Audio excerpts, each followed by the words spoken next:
Video को शुरू करने से पहले मेरी आपसे एक हम्बल रिक्वेस्ट है कि आप इस वीडियो को शुरू से अंत तक ज़रूर देखें। आपको इस मूवी की एक्सप्लेनेशन ज़रूर पसंद आई। तो अब ज़्यादा टाइम वेस्ट ना करते हुए आज की एक्सप्लेनेशन को शुरू करते हैं। कहानी के शुरुआत में हम होजिन नाम की एक लड़की को देखते हैं जो कि फिजिकली डिसेबल होती है, यानी कि वो चल नहीं सकती थी। वो एक स्टॉल के कैंपस में आर्चरी कर रही होती है। उसका निशाना इतना परफेक्ट होता है कि वहाँ के लोग उसे एक प्रोफेशनल आर्चर समझने लगते हैं, जिस वजह से कि वो उसे उसके जीते के प्राइज़ को देने से इनकार कर देते हैं। और होजिन भी कहाँ मानने वाली होती है। वो उनसे अपने प्राइज़ को लेने की कोशिश करती हैं। इसी दौरान वो अपने व्हीलचेयर से नीचे गिर जाती हैं और आखिरकार वो उनसे अपने प्राइज़ को ले ही लेती हैं, जो कि एक प्यारा सा टेडी बियर होता है। और वो वहाँ से अपने घर जाने लगती हैं। क्योंकि उसका व्हीलचेयर नीचे गिर गया था, तो इस वजह से उसके व्हीलचेयर पर कुछ प्रॉब्लम हो गए होते हैं, जिस वजह से कि वो अपने चेयर को कंट्रोल नहीं कर पा रही होती है और नीचे गिर जाती है। तभी उसके गिरने की आवाज़ को सुनकर वहाँ के स्टॉल के कैप में से एक लड़का बाहर आता है, जिसका नाम है हिसो। जो एक मैकेनिकल इंजीनियरिंग का स्टूडेंट होता है। वो जल्दी से होजिन के पास जाकर उसकी हेल्प कर देता है। होजिन के नीचे गिरने की वजह से उसकी व्हीलचेयर टूट गई होती है, जिस वजह से कि वो अब घर नहीं जा सकती थी। क्योंकि हिसो एक इंजीनियरिंग स्टूडेंट होता है, तो वो उसकी व्हीलचेयर को ठीक कर देता है। होजिन को उसके इतने काइंड हार्टेड नेचर को देख बहुत अच्छा लगता है, तो वो उसे मील के लिए ऑफ़र करती है और वो दोनों यहाँ के एक रेस्टोरेंट में जाने लगते हैं। तभी रास्ते पर एक सीढ़ी पड़ जाता है और वो रेस्टोरेंट सीढ़ी के ऊपर होता है। तो होजिन समझ जाती है कि वो व्हीलचेयर के साथ ऊपर नहीं जा सकती, तो वो अब हिसो से निराश होकर अकेले ही जाने के लिए कहती है। तभी हिसो के दिमाग में एक आइडिया आता है। वो होजिन को अपने पीठ में उठाकर रेस्टोरेंट जाने लगता है और वो दोनों कुछ देर बाद रेस्टोरेंट पर पहुंच जाते हैं। हिसो उसे यहाँ का सबसे फेमस डिश खिलाता है, जो कि होजिन को भी बहुत पसंद आती है। अब वो दोनों अपने मील ख़त्म करके वहाँ से जाने लगते हैं। तभी हिसो देखता है कि होजिन के शू का लेस खुला हुआ है, तो वो उसका लेस को वापस से बांध देता है। होजिन को ये देख बहुत अच्छा लगता है, क्योंकि वो उसे एक नॉर्मल पर्सन की तरह ट्रीट कर रहा था। जबकि वो चल नहीं सकती, तो उसे बहुत सी परेशानियों को झेलना पड़ता था। पर आज वो हिसो के साथ टाइम बिताकर एक पल के लिए भूल ही गई थी कि वो चल नहीं सकती। और वो दोनों सीढ़ी से नीचे आ जाते हैं। नीचे आने के बाद वो देखते हैं कि होजिन का व्हीलचेयर वहाँ पर नहीं है, जबकि उन्होंने उसे वहीं पर छोड़ा था। हिसो इधर उधर बहुत देखने की कोशिश करता है, पर उसे उसकी व्हीलचेयर नहीं मिलती। तो अब होजिन अपनी सिस्टर को कॉल करके वहाँ पर बुलाती हैं। जाते वक्त हिसो उसे अपना स्टूडेंट कार्ड देता है, ताकि वो उसे एक नया व्हीलचेयर खरीद कर दे सके। अब हिसो वापस अपने कैंप पर आ जाता है। वो बहुत सैड लग रहा होता है, क्योंकि उसकी वजह से होजिन की व्हीलचेयर खो गई। यहाँ पर हम उसके दो फ्रेंड्स को देखते हैं, और ये दोनों भी इंजीनियरिंग के स्टूडेंट होते हैं। वो दोनों अपना काम कर ही रहे होते हैं कि वहाँ पर एक लड़की आ जाती है, जो कि हिसो का फ्रेंड योंगताई को पसंद करती थी। वो उसे देखते ही उससे छुपने लगता है और वो उसे देख लेती है। दरअसल वो उससे इसीलिए इग्नोर कर रहा था क्योंकि वो उनकी कॉलेज की एक पॉपुलर लड़की थी। उसके पीछे बहुत से हैंडसम लड़के पड़े होते हैं, लेकिन वो फिर भी उसे पसंद करती थी। योंगताई उससे कहता है कि तुम मेरे पीछे क्यों पड़ी हो, जबकि मैं उतना स्मार्ट भी नहीं हूँ। तो वो लड़की कहती है तुम मुझे पसंद हो और मैं तुम्हारे साथ ही अपना घर बसाऊंगी। ये कहकर वो उसे अपने साथ ले जाने लगती हैं। तभी वो उनके कैंप पर एक लड़की को देखती हैं। वो सब उसे अचानक से देख डर जाते हैं। वो उससे पूछते हैं कि तुम कब से यहाँ पर हो। तो वो कहती है मैं तो यहाँ पर शुरुआत से ही हूँ। दरअसल ये लड़की भी इंजीनियरिंग की स्टूडेंट होती हैं, जो कि इन्हीं के साथ काम कर रहे होते हैं। दूसरी तरफ हिसो ऑनलाइन व्हीलचेयर्स चेक कर रहा होता है, पर वो व्हीलचेयर्स बहुत महंगे होते हैं, जो कि एक स्टूडेंट के लिए इतना पैसा एफोर्ड करना पॉसिबल नहीं था। पर उसे किसी तरह से भी होजिन को एक व्हीलचेयर वापस करना था। तो वो जल्दी में वहाँ से अपने बाईसाइकिल स्टोर में जाता है, जो कि उसके डैड की होती हैं। वो वहाँ के पुराने साइकिल के पार्ट्स को लेकर होजिन के लिए एक व्हीलचेयर बनाने लगता है। अब हम होजिन को देखते हैं। उसके डैड उस पर बहुत गुस्सा कर रहे होते हैं, क्योंकि उसने इतना महंगे व्हीलचेयर को खो दिया है। वो उससे हिसो का एड्रेस मांगते हैं ताकि उसका पुलिस कंप्लेंट कर सकें। पर होजिन अपने डैड से कहती हैं कि इसमें हिसो की कोई भी गलती नहीं है, तो वो उसे गलत ना समझें। अब अगले दिन हिसो अपनी पूरी मेहनत से होजिन के लिए एक व्हीलचेयर बनाकर उसे देने के लिए उसके आर्चरी सेंटर में जाता है, जहाँ वो आर्चरी प्रैक्टिस कर रही होती हैं। होजिन हिसो को देखते ही उसके चेहरे पर एक छोटी सी स्माइल आ जाती है और हिसो उसे अपना बनाया हुआ व्हीलचेयर दिखाता है। वो कहता है तुम्हारे जैसे व्हीलचेयर्स के प्राइस बहुत ज़्यादा थे, तो मैं उसे खरीद नहीं पाया, तो इसीलिए मैंने खुद से तुम्हारे लिए एक व्हीलचेयर बनाई है। होजिन ये सुन बहुत खुश होती है कि उसने उसके लिए इतनी मेहनत करके एक व्हीलचेयर बनाई है। वो देखती है कि उसने उसके व्हीलचेयर पर एक लाइट्स भी लगा दी है ताकि उसे रात में कोई भी प्रॉब्लम ना हो। अब रात होती है। होजिन अपने नए व्हीलचेयर के लिए एक छोटी सी ड्रिंक पार्टी देती है। यीशु कहता है कि वो ड्रिंक नहीं करता, तो होजिन उसे एक बियर देकर कहती है अगर हमें दोस्ती करना है तो तुम्हें ये बियर पीना ही होगा। तो यीशु बियर पूरा पी लेता है और इसके बाद वो नशे में आकर अजीब अजीब हरकतें करने लगता है, जिसे देख होजिन बहुत इंजॉय करती है। अब कुछ देर बाद होजिन उसे उसका घर ड्रॉप करने के लिए आती है क्योंकि वो बिल्कुल भी होश में नहीं होता। यीशु नशे में होजिन को अपने पेरेंट्स से इंट्रोड्यूस कराता है और यीशु की मॉम होजिन को थैंक्स कहती है कि वो इतनी रात गए उनके बेटे को घर ड्रॉप करने आए। वो कहती हैं कि उन्होंने पहली बार यीशु को ड्रिंक करके घर आते हुए देखा है। ये सुन होजिन उन्हें सॉरी कहती हैं कि वो फिर कभी यीशु को ड्रिंक करने के लिए नहीं कहेगी। तो यीशु की मॉम उसे कहती हैं सॉरी मत कहो, मुझे अच्छा लगा कि तुम दोनों दोस्त हो, मैं चाहती हूँ कि तुम दोनों और भी क्लोज हो जाओ।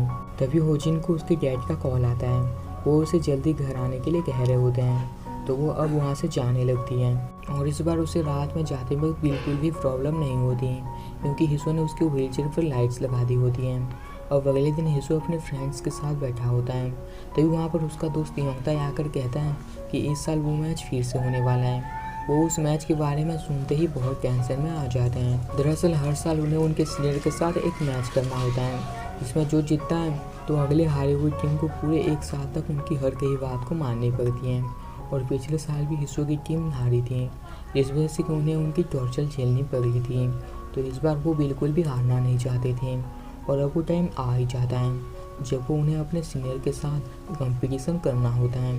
वो सब बुरी तरह से हार रहे होते हैं और आखिर में होजिन की वजह से इस बार वो मैच जीत जाते हैं, जिस वजह से कि वो बहुत खुश होते हैं। अब रात होती है। यीशु होजिन को एक जगह पर ले जाता है जहाँ से वो दोनों एक साथ तारे को देखकर एंजॉय कर रहे होते हैं। तभी होजिन यीशु को थैंक्स कहती है, तो यीशु कहता है तुम मुझे थैंक्स क्यों कह रही हो? तो वो कहती है हम जैसे लोग बिना किसी के सहारे के कुछ भी नहीं कर सकते हैं और आज तुमने मुझे इतना अच्छा नज़ारा दिखाया है। होजिन उसे बताती है कि उसे आर्चरी करना क्यों पसंद है। वो कहती है जब कोई एरो हवा में फ्री होकर अपने टारगेट के पास पहुंचता है तो मुझे लगता है कि मैं भी उस एरो की तरह कहीं पर भी जा सकती हूँ। और होजिन उसे पूछती है कि तुम्हें रोबोट्स इतने क्यों पसंद हैं। तो वो बताता है कि रोबोट्स इंसानों की हेल्प कर सकते हैं, जो काम इंसान नहीं कर सकते वो काम रोबोट्स की मदद से हम पूरा कर सकते हैं। तभी होजिन यीशु से कहती है कि चाहे जितना भी कठिन काम क्यों ना हो, हमें उसे करने की पूरी कोशिश करनी चाहिए, चाहे उसमें जितना भी टाइम क्यों ना लगे। लेकिन फिर भी तुम वो काम ना कर पाओ तो मैं रोबोट्स की जगह एक इंसान की हेल्प लेना पसंद करूँगी।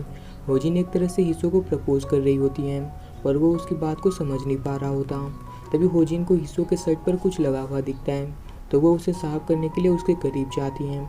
दूसरी तरफ हम यीशु के दोनों फ्रेंड्स को देखते हैं। वो अपने कैमरे से उनकी वीडियो शूट कर रहे होते हैं। उन्हें लग रहा होता है कि वो दोनों एक दूसरे को किस कर रहे हैं।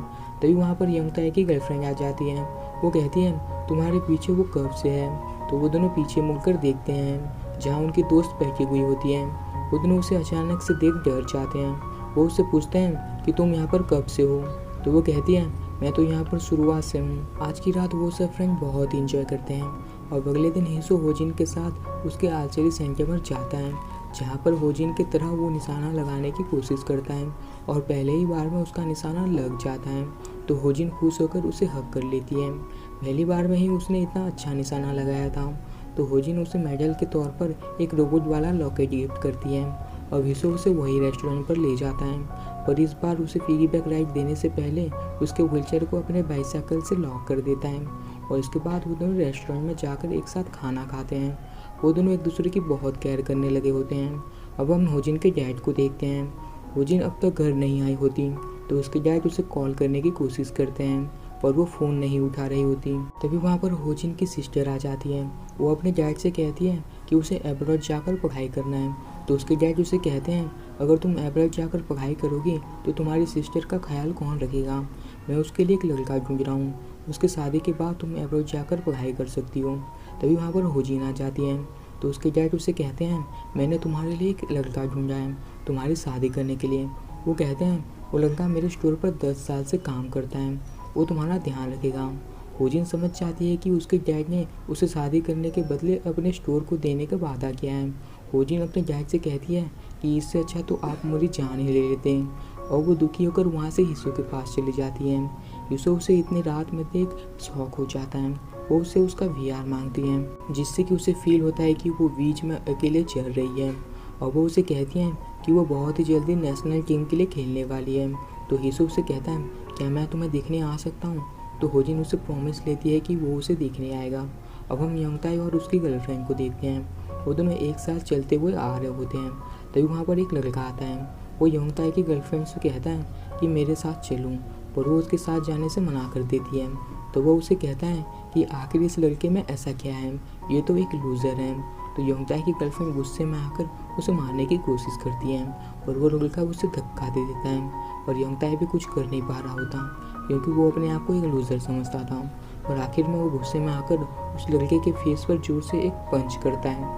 उसकी गर्लफ्रेंड उसे ये करता हुआ देख बहुत खुश होती है।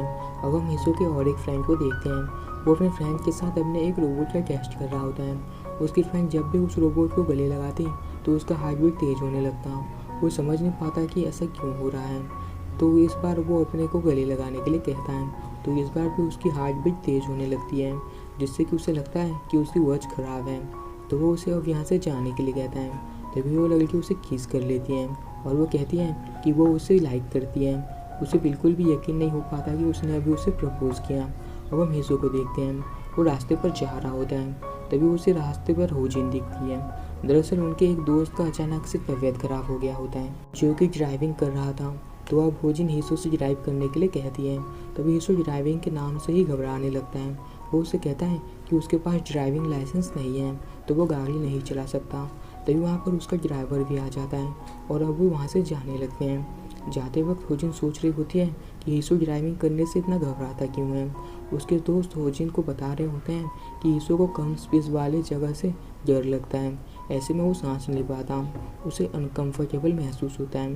पर वो इस बारे में हमें नहीं बताता कि इतना डरता क्यों है। दूसरी तरफ हम देखते हैं हिस्सो ड्राइविंग करने की कोशिश कर रहा है, क्योंकि आज उसने होजिन की मदद नहीं कर पाई थी। वो धीरे धीरे गाड़ी को आगे बढ़ाता है और आखिर में गाड़ी से उसका डर खत्म हो जाता है। अब वो अपने कार को चलाते हुए होजिन के पास जाता है। होजिन उसे अकेले ड्राइव करता हुआ देख शॉक हो जाती है। वो कहती हैं कि वो आज हिस्सो के कार से जाएगी और हिस्सो और होजिन वहाँ से जाने लगते हैं। ड्राइविंग करते वक्त हिस्सो का ध्यान सिर्फ ड्राइविंग करने में ही लगा होता है। सब कुछ सही चल ही रहा होता है कि एक गाड़ी तेज़ी से उनकी तरफ आने लगता है। तभी होजिन जोर से चिल्ला देती है, जिससे कि हम समझ पाते हैं कि ये एक सपना था। हिस्सो उसे चिल्लाता हुआ देख घबरा जाता है। वो उसे पूछता है, क्या तुम ठीक हो? तो वो कहती है कि उसने एक बुरा सपना देखा। अब होजिन हिस्सो से एक बात पूछती है। वो पूछती है कि तुमने मेरे हैंडीकैप्ड होने के बारे में कभी क्यों नहीं पूछा? जबकि कोई भी एक हैंडीकैप्ड से मिलता है तो उसका सबसे पहला सवाल यही होता है। तो हिस्सो उसे बहुत ही अच्छा जवाब देता है। वो कहता है, घाव को भरने में काफ़ी टाइम लगता है, घाव इन्फेक्टेड हो सकता है। अगर हम उसके ठीक होने से पहले ही पट्टी उतार दे तो हमें घाव पूरी तरह से ठीक होने के बाद ही पट्टी उतारनी चाहिए। इसका ये मतलब है कि कोई अगर अपने दर्द भरे बातों के बारे में बात करने के लिए तैयार ना हो तो हमें वो बात नहीं करनी चाहिए जब तक कि वो तैयार ना हुआ हो। होजिन ने उसके सिर्फ काइंड हार्टेड नेचर को ही देखा था, और आज उसने ये भी देखा कि हिस्सो कितना समझदार और मैच्योर्ड है। सब कुछ सही चल ही रहा होता है कि अचानक से एक कार उनकी वैन को टेक ओवर कर लेता है, जिससे कि उनकी गाड़ी की एक्सीडेंट हो जाती है। और यहाँ से हमें हिस्सो का पास्ट के बारे में दिखाया जाता है कि वो आखिर ड्राइव करने से इतना घबराता क्यों है। हिस्सो जब छोटा था तब उसके कुछ बदमाश क्लासमेट्स उसे क्लास के अंदर बंद कर दिए होते हैं। क्योंकि वो बहुत छोटा था तो उसने बहुत ही मुश्किल से एक अंधेरे कमरे के अंदर आंसू बहाते हुए अपनी रात बिताई होती है। तब से उसे कार चलाना पसंद नहीं होता, क्योंकि कार के चलाते वक्त दरवाज़ा और विंडो बंद करने पड़ते हैं, जिससे कि उसे बहुत घबराहट होती है। अब हम प्रेजेंट में आते हैं। हिस्सो को अटैक आने लगता है और उसके बाद वो बेहोश हो जाता है। होजिन बहुत घबरा गई होती है। वो उसे उठाने की कोशिश कर रही होती है और यहाँ से होजिन हिस्सो को हॉस्पिटल लेकर जाती है। होजिन बहुत डर गई होती है, उसकी आंखों से आंसू रुक ही नहीं रहे होते हैं। तभी वहाँ पर हिस्सो की मॉम आ जाती है। वो उसे कहती है कि तुम चिंता मत करो, हिस्सो बस पैनिक डिसऑर्डर की वजह से बेहोश हो गया था, पर अब वो ठीक है। पर होजिन को अब भी राहत नहीं मिलती। वो बार बार यही कही जा रही होती है कि उसी की वजह से ये सब हुआ है। तभी वहाँ पर होजिन के डैड आ जाते हैं। वो होजिन के पास जाकर उससे कहते हैं कि तुम्हें हिसो के जैसे लड़के को डेट नहीं करना चाहिए जिसे ऐसे डिसऑर्डर हो। तुम्हें ऐसे लड़के को डेट करना चाहिए जो healthy, both physically and mentally strong हो, तभी तुम सर्वाइव कर पाओगी। और होजिन उनसे कहती हैं कि आप मुझे किसी छोटी की बच्चों की तरह ट्रीट करना बंद करिए। मैं अपने लाइफ के बारे में खुद फैसले ले सकती हूँ, तो प्लीज़ आप अपनी लाइफ जिए और मुझे अपनी लाइफ जीने दीजिए। मुझे पता है मैं किसके साथ खुश रहूँगी। दूसरी तरफ हिसो उसके डैड को ये सब कहते हुए सुन लेता है और हिसो होजिन के पास जाता है। होजिन उसे देखते ही उसका पहला सवाल होता है, क्या तुम ठीक हो? मैं बहुत डर गई थी और अब तुम्हें देखने के बाद मुझे राहत मिली। और हिसो उससे कहता है कि आज के बाद हम दोनों को फिर मिलना नहीं चाहिए। उसके मुंह से ये सुन होजिन कुछ देर तक के लिए शांत हो जाती है और वो पूछती है क्यों? तो वो कहता है इसका कोई भी कारण नहीं है, पर बस हमें अब मिलना नहीं चाहिए। दरअसल हिसो को भी ये कहने से बहुत तकलीफ हो रही थी और होजिन के डैड के बात को सुनने के बाद उसे लगने लगा था कि वो होजिन के लिए सही नहीं है। और होजिन वहाँ से अपने आर्चरी सेंटर जाती है। वो अपने दर्द को छुपाने की कोशिश कर रही होती है। तभी वहाँ पर उसकी एक दोस्त आती है। वो समझ जाती है कि वो अभी क्या महसूस कर रही है। वो उसे गले लगाकर कहती है कि अपने आंसू को मत रोको, उसे तुम्हें ही तकलीफ होगी। और होजिन उसके पास बहुत रोती है और यहाँ पर वो पूरी तरह से समझ पाती है कि वो हिसो से प्यार करने लगी है। और कुछ टाइम ऐसे ही बीत जाता है। हिसो ने अपने आप को एक रूम में बंद कर ली होती है। वो कुछ दिनों से कॉलेज भी नहीं जा रहा होता है, तो उसके फ्रेंड्स को उसकी फ़िक्र होती है। तो वो सब हिसो के घर जाकर उसे बाहर निकालने की कोशिश करते हैं, पर वो बाहर नहीं आता। वो उन्हें रूम में लेटा हुआ होता है। तभी उसे होजिन की बात याद आती है, जब वो दोनों एक साथ स्टार्स देख रहे थे। जब वो कह रही थी कि अगर मुझे मदद चाहिए होगी तो मैं एक रोबोट से हेल्प लेने की जगह एक इंसान से हेल्प लेना पसंद करूँगी, क्या तुम वो इंसान बनोगे? तब हिसो समझ नहीं पाया होता, पर अब वो समझ जाता है कि होजिन ने उस दिन उसे क्या कहने की कोशिश की थी। और वो जल्दी में भागते हुए होजिन के पास जाने लगता है। दूसरी तरफ होजिन भी हिसो के बारे में सोचते हुए उसे मिस कर रही होती है। उसने उससे प्रॉमिस किया था कि वो उसके नेशनल कंपटीशन में आएगा। तभी वहाँ पर हिसो दौड़ते हुए आ जाता है और ये करके उसने अपनी प्रॉमिस निभाई होती है। वो उसे सॉरी कहकर कहता है, मैं हमेशा तुम्हारे साथ रहना चाहता हूँ, अच्छे बुरे वक्त में मैं तुम्हारा सहारा बनना चाहता हूँ। और यहाँ पर उन दोनों की आंखों में आंसू आ जाते हैं। हिसो अपने लॉकेट को देखकर कहता है, आज तुम्हें जीतना ही होगा। और कंपटीशन स्टार्ट होता है। होजिन एरो को छोड़ने से पहले अपनी कही बात को याद करती हैं कि वो भी एरो की तरफ फ्री होना चाहती हैं। अब होजिन एरो को छोड़ देती है और आखिर में उसका निशाना बिल्कुल परफेक्ट होता है। ये देख उनकी खुशी का ठिकाना ही नहीं होता। वो सब बहुत खुश होते हैं। अब कुछ टाइम बाद का सीन दिखाया जाता है। हिसो और होजिन हिसो के फ्रेंड्स के पोस्टर को देख रहे होते हैं। वो अपने अपने गर्लफ्रेंड्स के साथ शादी करने वाले होते हैं। उनके पोस्टर को देख होजिन हिसो से पूछते हैं, हमारा पोस्टर कहाँ है? तो हिसो उसे एक सरप्राइज़ देता है। वो उसके आर्शिड वाले दिन के फ़ोटो का पोस्टर दिखाता है। होजिन ये देख बहुत खुश हो जाती है और वो सब उसी जगह में जाते हैं जिस जगह से हिसो और होजिन की कहानी शुरू हुई थी। और वो दोनों अपने अपने गर्लफ्रेंड्स को अपने बैग में उठाकर रेस लगाते हैं और इस प्यारी सी कहानी की यहीं पर एंड हो जाती है। ये मूवी सिर्फ एक लव स्टोरी नहीं थी, ये मूवी हमें बहुत सी चीज़ें सिखा जाती हैं। जैसे कि हमने देखा कि हमें इस मूवी के अंदर कहीं पर भी किसी तरह का भेदभाव नहीं दिखाया गया है। इसके अलावा हिसो होजिन को ऐसा बिल्कुल भी फील नहीं करने देता कि वो उससे अलग हैं। इसके जगह हमें उन दोनों की अपनी अपनी कमियों के बारे में दिखाया गया है। कहानी से हमें और एक बात भी सीखने को मिलती है कि अगर किसी को किसी बात से दर्द होता हो तो हमें उसके सामने वो बात नहीं करना चाहिए। ये एक साउथ कोरियन मूवी थी जो कि साल 2019 में रिलीज हुई थी। इसकी IMDb रेटिंग है 6.3 आउट ऑफ 10। जाने से पहले वीडियो को लाइक और चैनल को सब्सक्राइब करके बेल आइकन प्रेस करना मत भूलना, ताकि आप हमारी आने वाले और भी एक्सप्लेनेशन वीडियोस को देख सकें। Thank you for watching.